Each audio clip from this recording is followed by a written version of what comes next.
C'est à quel sujet, inspecteur? Nous cherchons Elijah Okello. Bien sûr, entrez. Il est à la cuisine, vous voulez que j'aille le... Chut, c'est une surprise. Elijah?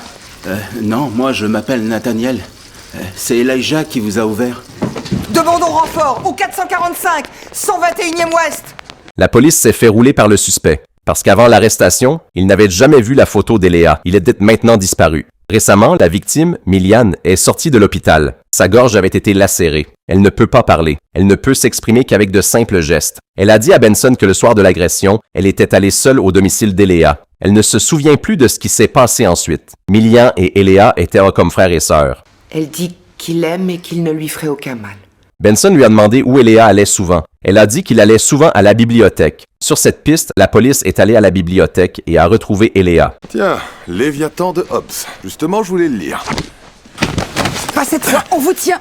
Lâchez-moi, j'ai rien fait! Mettez les mains dans le dos. Quand il a appris que la gorge de Miliane avait été lacérée, il s'est blâmé de ne pas l'avoir protégée. La police lui a demandé ce qui s'était passé. Je voulais tuer quelqu'un! Myriam. Non! Alors qui?